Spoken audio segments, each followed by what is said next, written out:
جی بسم اللہ الرحمن ابھی جس صوبے کی بات کریں گے وہ خراسان کی بات ہو رہی ہے پھر سے. اور خراسان یہاں پر ہے.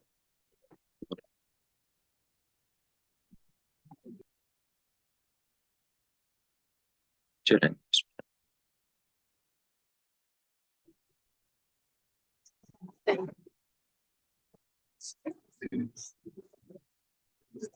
بسم اللہ الرحمن الرحیم.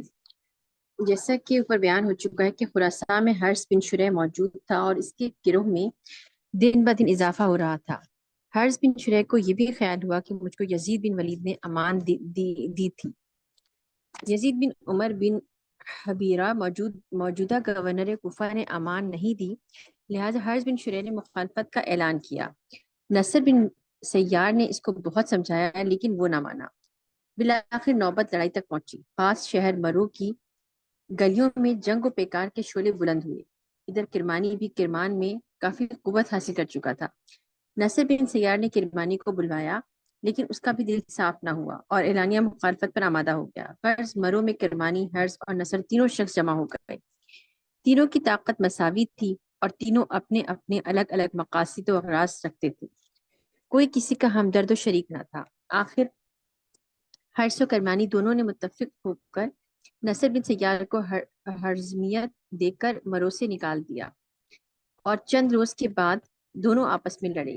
اس لڑائی میں حرث بن شریح مارا گیا اور کرمانی مرو پر قابض و متصرف ہوا. یہ سن 128 ہجری کا واقعہ ہے. جب حرث بن شریح مارا گیا تو نصر نے اپنی جمعیت فراہم کر کے کرمانی کے مقابلے پر یکے بعد دیگرے فوجیں بھیجنی شروع کی. لڑائیاں شروع ہوئی اور قریباً ہر ایک مارکے میں نصر کے سرداروں کو کرمانی کے مقابلے میں شکست ہوئی. آخر نصر بن سیار خود بڑی جمعیت لے کر مرو پر پہنچا.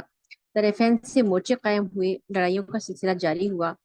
یہ لڑائیاں ابھی جاری تھیں اور کوئی فریق غالب یا مغلوب نہ ہونے پایا تھا کہ مسلم خراسانی نے، جس کا بیان مفصل آگے آئے گا، اس موقع کو بہت غنیمت سمجھا اور اپنی جمعیت کو فراہم کر کے ادھر سے نصر سے خط و کتابت جاری کی اور ادھر کرمانی سے نصر کو لکھا کہ امام ابراہیم نے تمہارے متعلق کچھ مجھ کو ہدایات بھیجی ہیں اور میں سمجھتا ہوں کہ ان سے تم کو فائدہ پہنچے گا. اس مضمون کا خط کرمانی کو لکھا کہ میں تمہارا ہمدرد ہوں اور امام ابراہیم نے تمہارے متعلق مجھ کو لکھا ہے کہ ضرورت کے وقت تمہاری مدد کرو. یہ خطوط جن مقاصد کے ہاتھ روانہ کرتا، ان کو ہدایت کرتا کہ جو قبائل نصر کے ہمدرد ہیں راستے میں ان کو نصر کے نام کا خط دکھاتے ہوئے جائیں، اور جو قبائل کرمانی کے ہمدرد ہیں ان کو کرمانی کے نام کا خط دکھاتے ہوئے جائیں.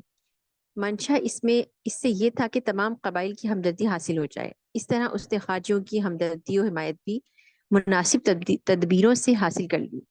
آخر ابو مسلم خراسانی اپنی جمعیت دے کر کرمانی اور نصر بن سیار کے مورچوں کے درمیان آ کر خیمہ ہوا. فریقین یہ اندازہ نہ کر سکے کہ یہ کس کی حمایت کرے گا اور کس کی مخالفت. اگلے روز ابو مسلم نے کرمانی کو کہلا بھیجا کہ میں تمہاری طرف سے نصر کا مقابلہ کروں گا. کرمانی یہ سن کر خوش ہوا. نصر نے اس خبر سے مطلع ہو کر کرمانی کو لکھ بھیجا کہ ابو مسلم چالاکی سے تم کو نقصان پہنچانا چاہتا ہے. تم اس کے فریب میں نہ آنا. اس کے مقابلے میں ہم کو اپنی مخالفت فراموش کر دینی چاہیے. کرمانی نے نصر کی رائے کو پسند کیا اور اگلے روز دونوں میں ملاقات کی تجویز منظور ہوئی. کرمانی 200 آدمی لے کر نصر بن سیار کی ملاقات کے لیے نکلا. نصر کے آدمیوں نے موقع پا کر کرمانی اور اس کے ہمراہیوں کو قتل کر دیا. کرمانی کا بیٹا علی بھاگ کر ابو مسلم کے پاس آیا. کرمانی کی فوج اور ابو مسلم کی جمعیت نے مل کر ابو مسلم اور علی بن کرمانی کی سرداری میں نصر بن سیار پر حملہ کیا. نصر بن سیار کو شکست ہوئی اور وہ بھاگ کر کسی معمولی شخص کے مکان میں چھپ گیا اور ابو مسلم و علی نے مرو پر قبضہ کیا. علی بن کرمانی نے ابو مسلم کے ہاتھ پر بیعت کرنی چاہی، لیکن ابو مسلم نے کہا کہ تم ابھی اسی حالت میں رہو، امام کا حکم آنے پر جو مناسب ہوگا کیا جائے گا. نصر بن سیار نے مرو سے نکل کر اپنے گرد لوگوں کو جمع کرنا شروع کیا اور ابو مسلم نے خارجیوں کے سردار شیبان خارجی کو بھی اپنے ساتھ شامل کر لیا کیونکہ نصر بن سیار خارجیوں کا دشمن تھا. علی بن کرمانی اس لیے ابو مسلم کا شریک تھا کہ وہ نصر بن سیار سے اپنے باپ کے خون کا انتقام لینا چاہتا تھا. نصر بن سیار نے خارجیوں کے سردار کو یہ پیغام بھیج کر جدا کرنا چاہا کہ ابو مسلم شیعہ علی شیعہ علی ہیں، غرض کبھی خارجی ابو مسلم سے جدا ہوئے، کبھی ابن کرمانی الگ ہو گیا۔ یہ چاروں گروہ یعنی ابو مسلم، شیبان، خارجی، ابن کرمانی، نصر بن سیار تمام ملک خراسان میں ادھر ادھر پھر رہے تھے، اور ایک دوسرے کے خلاف اتفاق و مخالفت جلد جلد قائم ہو کر ٹوٹ جاتی تھی۔ ان چاروں میں نصر بن سیار اور ابو مسلم خراسانی بہت ہوشیار اور مال اندیش تھی۔ نتیجہ یہ ہوا کہ ابو مسلم خراسانی نے یکے بعد دیگرے مناسب موقع پا کر شیبان خارجی اور ابن کرمانی کو سن 130 ہجری میں قتل کر دیا۔ سن 131 ہجری میں رئی کے متصل نصر بن سیار خود بیمار ہو کر مر گیا، اور ملک خراسان میں ابو مسلم کا کوئی رقیب باقی نہیں رہا۔ صحیح۔ اچھا، یہ خارج کے ٹاپک سے پہلے بھی آ چکے، دوبارہ آ رہا ہے؟ یہ کوئی اور خارجی ہے یا وہی خارجی ہے؟ ہر زمانے میں خارج رہتے ہیں، ان کی اچھا کبھی وہ ایکٹیو ہو جاتے ہیں، کبھی ان ایکٹیو ہو جاتے ہیں، تو یہ ہر اچھا، زمانے میں ہے۔ صحیح، ٹھیک ہے۔ خوارج خراسان کے مجمل حالات، اس کو کیا پڑھیں گے؟ مجمل حالات یا مجمل حالات یہ ہے اوپر مجمل۔ مذکور، مجمل، اوکے، مجمل، ٹھیک ہے۔ خراسان کے مجمل حالات اوپر مذکور ہو چکے ہیں۔ اسی سلسلے میں یہ بتا دینا بھی ضروری ہے کہ خارجیوں نے سلطنت اسلامیہ میں خانہ جنگیوں کی کثرت اور ذوف کے آثار دیکھ کر خروج کیا، اور خراسان کے خارجیوں نے مل کر ضحاک بن قیس شیبانی کو اپنا سردار بنایا۔ ضحاک نے کوفہ پر حملہ کر کے قبضہ کر لیا، اور عبداللہ بن عمر بن عبدالعزیز کو کوفہ سے واسط آنا پڑا۔ سلیمان بن ہشام مروان بن محمد سے حرزمیت پا کر ضحاک بن قیس سے آ ملا۔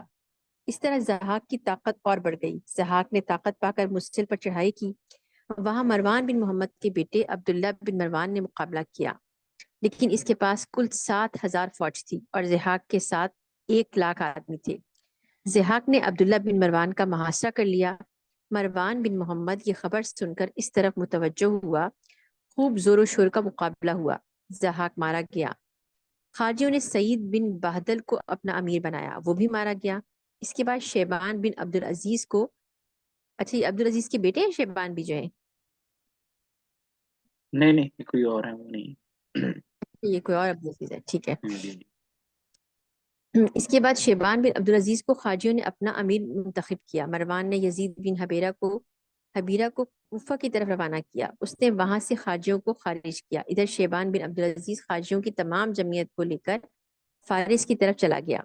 وہاں جا کر وہ ابو مسلم کا شریک ہوا، جیسا کہ اوپر مذکور ہو چکا ہے، اور سن 130 ہجری میں مقتول ہوا۔ حجاز، یمن اور حضر موت میں بھی بغاوتیں نمودار ہوئی۔ حضر موت بھی، سر یہ شہر کا ہی نام ہے حضر موت؟ ہاں جی، حجاز تو جیسے پتہ ہے نا، مکہ اور مدینہ اور طائف کے جو شہر ہیں یہ ہیں، ٹھیک ہے، اور اس کے بعد جو یمن ہے، ایک یمن ہے وہ بالکل نیچے، اگر آپ دیکھیں میپ کے اوپر، یہ ہے۔ اور اس کے ساتھ ہی حضر موت، حضر موت، اچھا، صحیح صحیح صحیح۔ یہ اس زمانے میں تو یمن سے الگ تھا، لیکن آج کل یمن کا ایک شہر ہے حضر موت۔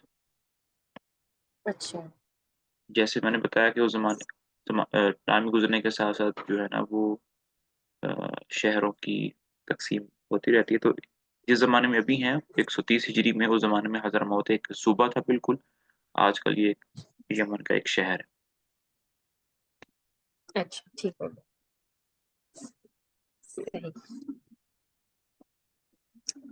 کہ حجاز، یمن اور حضرہ موت میں بھی بغاوتیں نمودار ہوئیں۔ ابو حمزہ مختار بن اوف ازدی نے علم میں بغاوت بلند کیا۔ حضرہ موت کا رئیس عبداللہ بن یحییٰ بھی اس کا شریک ہو گیا۔ ابو حمزہ نے اول مدینہ پر قبضہ کیا، اس کے بعد شام کی طرف بڑھا۔ مروان بن محمد نے ابن عطیہ سعدی کو اس کے مقابلے پر معمور کیا۔ وادی قرا میں لڑائی ہوئی، ابو حمزہ مارا گیا۔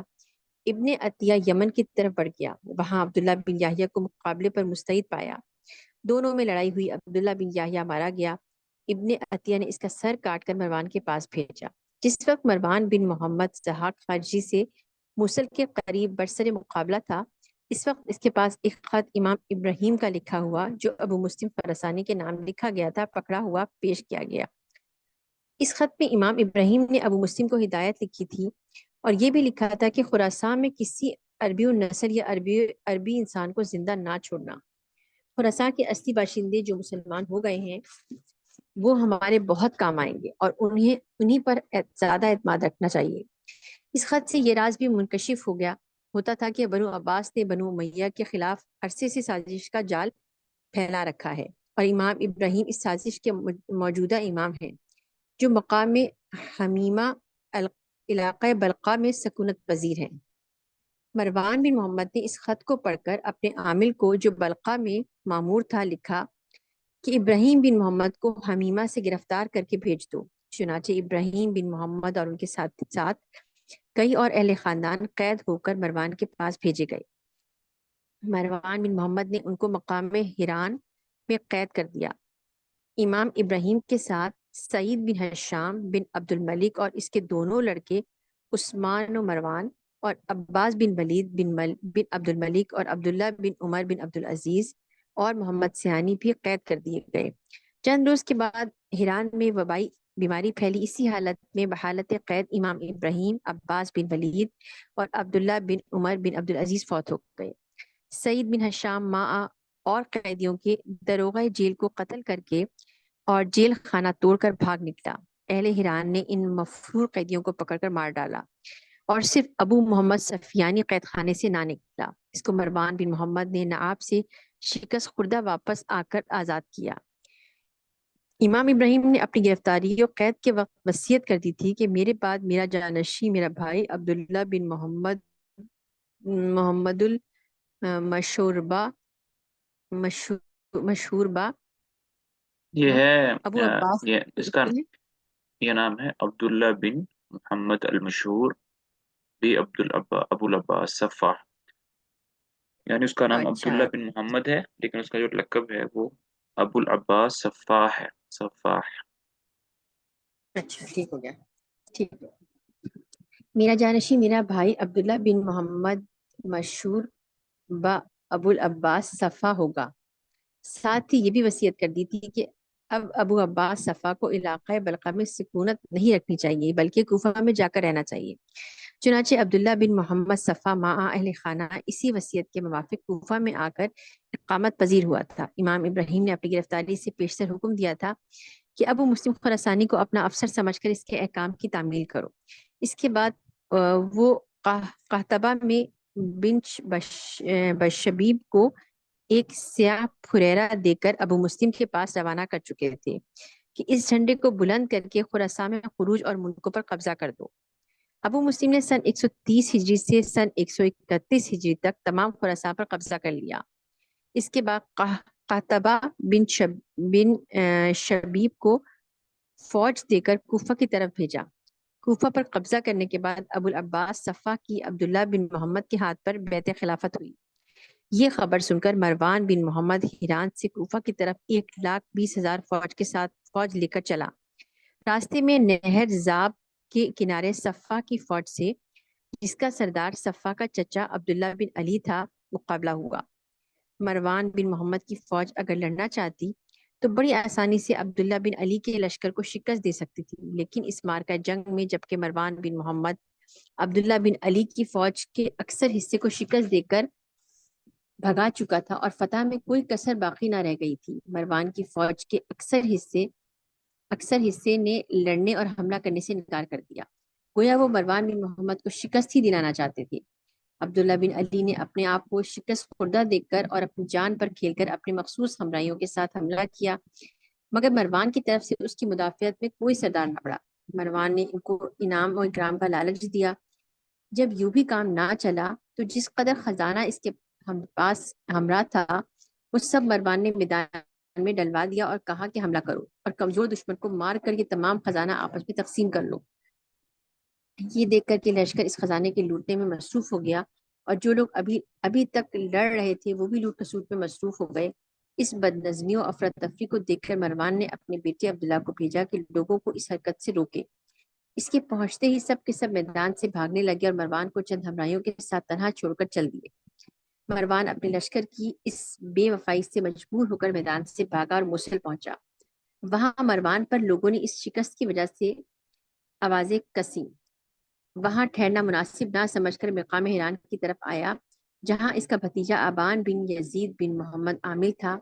نہر زاب کے کنارے یوم شنبہ 11 جمادی الثانی سن 132 ہجری کو مروان بن محمد نے شکست کھائی۔ مقام حیران میں مروان صرف 20 ہی روز قیام کرنے پایا تھا کہ عبداللہ بن علی کے آنے کی خبر سنی۔ مروان وہاں سے حمص کی طرف روانہ ہوا۔ جب عبداللہ بن علی ہیران کے قریب پہنچا تو ہیران کا عامل آبان بن یزید بن محمد سیاہ کپڑے پہن کر اور سیاہ جھنڈے لے کر اس کے استقبال کو نکلا اور اس کے ہاتھ پہ صفہ کی خلافت کی بیعت کری۔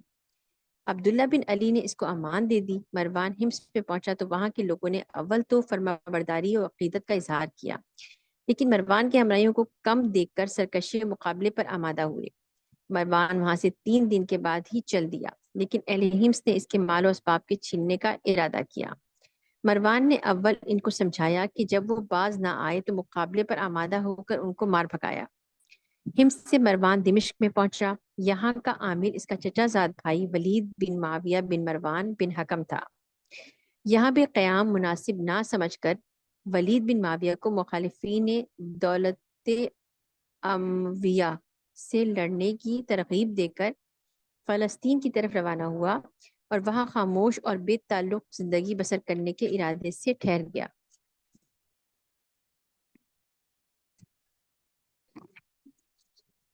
ادھر عبداللہ بن علی حیران میں اس قید خانے کو جس میں ابراہیم بن محمد قید تھے مسمار کر کے دمشق کی طرف روانہ ہوا۔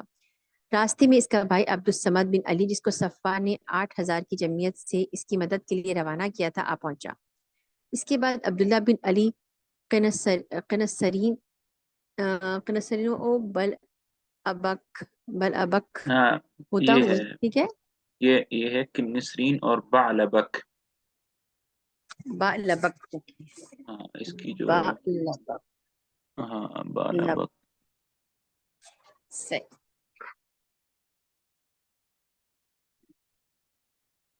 یہاں پر میپ پہ نہیں ہے۔ بعلبک یہ شام کے ہیں شہر۔ سے ملبک میں ہوتا ہوا اور لوگوں سے بیعت لیتا ہوا دمشق پہنچا۔ دمشق کا محاصرہ کیا۔ چند روز محاصرے کے بعد بتاریخ 5 رمضان سن 132 ہجری بروز 4 شنبہ بروز شمشیر اور دمشق بزور شمشیر دمشق میں داخل ہوا اور دمشق کی گلیوں میں خون کے دریا بہا دیے۔ اسی مارکے میں ولید بن معاویہ حاکم دمشق مارا گیا۔ اس فتح اور قتل عام کے بعد عبداللہ بن علی 15 روز دمشق میں مقیم رہا۔ اس کے بعد فلسطین کی طرف روانہ ہوا۔ عبداللہ بن علی اپنے لشکر لیے ہوئے ابھی سرحد فلسطین پر ہی پہنچا تھا کہ عبداللہ صفا کا فرمان پہنچا کہ مروان بن محمد کے تعاقب میں اپنے بھائی صالح بن علی کو مامور کر دو۔ یہ فرمان شروع ذیقعد سن 132 ہجری میں پہنچا۔ صالح بن علی فوج لے کر روانہ ہوا۔ مروان یہ سن کر فلسطین سے روانہ ہو کر مقام عریش میں چلا گیا، وہاں سے نہر نیل کی طرف گیا، وہاں سے سید کی طرف روانہ ہوا۔ صالح بن علی بھی بڑھتا چلا گیا۔ اس نے خود فسطاط میں ڈیرا ڈال کر فوجی دستوں کو آگے مروان کے تعاقب اور سراغ میں روانہ کیا۔ اتفاقاً صالح کے دستوں سے مروان کے سواروں کا مقابلہ ہو گیا۔ مروان کے سوار پہلے ہی سے افسردہ، خاطر اور بددل تھے۔ انہوں نے مقابلہ نہ کیا اور بھاگ پڑے۔ اس بھاگنے والوں میں سے چند گرفتار بھی ہو گئے۔ ان گرفتار شدہ سواروں سے پوچھا گیا تو انہوں نے مروان بن محمد کے قیام کا پتہ بتلا کر کہ وہ قصبہ بوسیر میں مقیم ہے۔ یہ لکھا ہے کیا ہے؟ بوسیر ہے نا، بوسیر، بٹ بوسیر، اچھا بوسیر میں مقیم ہے۔ صالح کی فوج کا افسر ابو اون نے یہ بات سن کر رات ہی میں مروان کی جائے قیام پر شب خون مارنا مناسب سمجھا، کیونکہ وہ جانتا تھا کہ مروان کا مقابلہ آسان نہیں ہے۔ چنانچہ شب خون مارا گیا۔ اس اچانک حملے سے گھبرا کر مروان اپنے مکان سے باہر نکل آیا۔ ایک شخص نے جو پہلے ہی سے اس کی طاق میں کھڑا تھا برچھے کا وار کیا۔ مروان گرا اور اس کے ساتھیوں میں سے کسی نے کہا کہ افسوس، امیر المومنین مارے گئے۔ اس آواز کو سن کر ابو اون اور اس کے ہمراہی دوڑ پڑے، فوراً مروان کا سر کاٹ لیا اور ابو العباس عبداللہ صفا کے پاس روانہ کر دیا۔ یہ واقعہ 28 ذی الحج سن 132 ہجری میں مطابق 5 اگست سن 750 عیسوی کو وقوع پذیر ہوا، اور اس کے ساتھ خلافت بنو امیہ کا خاتمہ ہو کر خلافت بنو عباس کی ابتدا ہوئی۔ قتل مروان کے بعد اس کے لڑکے عبداللہ و عبید اللہ سرزمین حبشہ کی طرف بھاگے۔ حبشیوں نے بھی ان کو امان نہ دی۔ عبید اللہ حبشیوں کے ہاتھ سے مارا گیا اور عبداللہ فلسطین میں آ کر پوشیدہ طور پر رہنے لگا، جس کو خلافت مہدی کے زمانے میں عامل فلسطین نے گرفتار کر کے مہدی کے دربار میں بھیج دیا اور اس نے اس کو قید کر دیا۔ جی، تو اس طرح بنو امیہ کی جو خلافت ہے اس کا اختتام ہو گیا۔ تقریباً یہاں سے سٹارٹ ہوئی تھی حضرت معاویہ رضی اللہ تعالیٰ عنہ کے زمانے میں، جو کہ 41 میں سٹارٹ ہوئی تھی، 41 ہجری میں سٹارٹ ہوئی تھی، اور 132 میں آ کر اس کا انتقال، ان کا ختم ہوا۔ 14 خلیفہ بنے، بنو امیہ کے 14 لوگ خلیفہ بنے، تقریباً 91 سال۔ اب اس کے بعد جو ہے بنو عباس کا دور شروع ہو جائے گا، اس کے بعد پھر دوبارہ بنو امیہ کا دور آئے گا تھوڑی دیر کے لیے، پھر صرف ایک نوجوان کی محنت کی وجہ سے، اس کا نام عبد الرحمن ہے، پھر اس کی بنو امیہ کی دور واپس آئے گا کچھ سالوں کے لیے۔ چلیں جی، کوئی کوشچن ہے آج کے لیسن میں؟ سر وہ کتنے سال تک رہے گا جو بنو امیہ کا دوبارہ دور آئے گا؟ وہ بھی کچھ سال تک رہے گا؟ جی جی، کافی سال رہے گا وہ۔ اچھا اچھا، جی، صحیح، ٹھیک تو ہے سر۔ ابھی جو ہے نا وہ فارس میں، حجاز میں، ہر صوبے میں بنو امیہ کی حکومت ختم ہو چکی ہے، تو ابو العباس صفاح یہ پہلا خلیفہ بنے گا انشاءاللہ تعالی، اس کو پڑھیں گے۔ چلیں۔ چلیں جی، السلام علیکم۔